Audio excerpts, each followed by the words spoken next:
I am kneeling, eyes closed, hands cupped, one above another. They catch each tear-turned ice pick, let them melt into the creases of my palms. Behind my dormant facade, the scorched earth of my war-torn mind tears itself apart. Sulfuric memories gush into the air, encircling my eyes, sending me spinning blindly into shadows past. I crane back my head to meet my mother's streaming eyes. She is young still. Worry waits to crinkle her like an old, shameful mistake. Her face, carved of sedimented stone, betrays nothing. Mama, why are you crying? The stones split, move, crash back together. What is left to me but tears? The memory decays into dust, shrouding me in a pale, meaty pink film. Before I can breathe, a new memory coagulates around me. Abruptly, it attacks. His hands clench around my throat, trembling as they struggle to suffocate me. I'm wrong, I know. Disobedient, disrespectful, I remind myself of this as my body flails for the air he intends to wrench from me. He must not have yet realized that I have already forgotten how to breathe.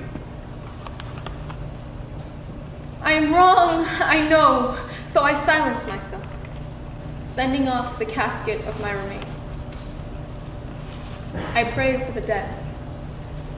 Me, my respect, my resistance. Me, my faith, my trust, my voice.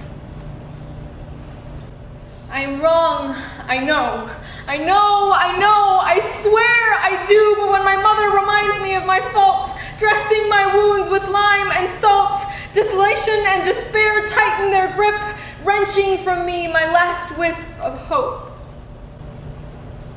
How dare I think she would save me? Haven't I learned?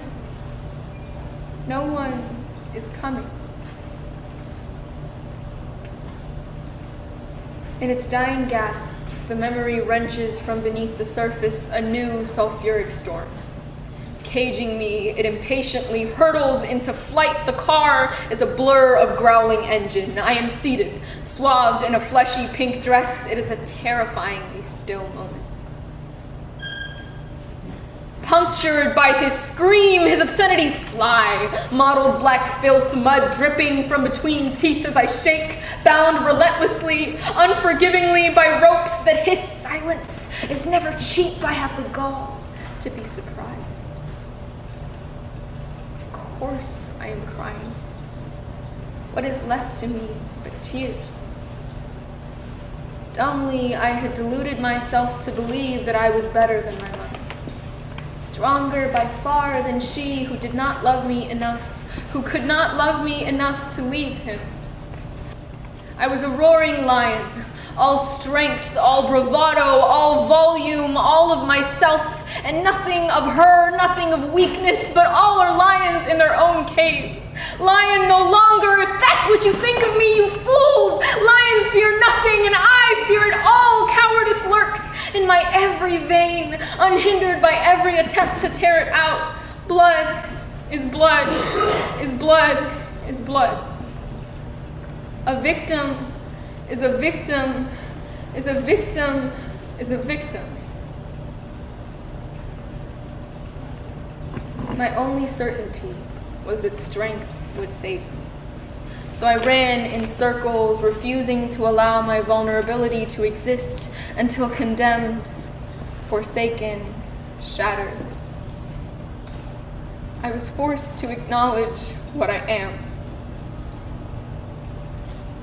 I may look like his wife, but it is his anger that has burnt itself into my soul. It is what killed the child all those years ago, and even in the afterlife, it remains, scarring me. Taking pity on the broken, the haze lifts. I am kneeling, eyes closed, hands cupped one above another. Bruises line the base of my throat. My face, carved of sedimented stone, streams tear after tear. It is only fitting. Of course I am crying. What is left to me but tears?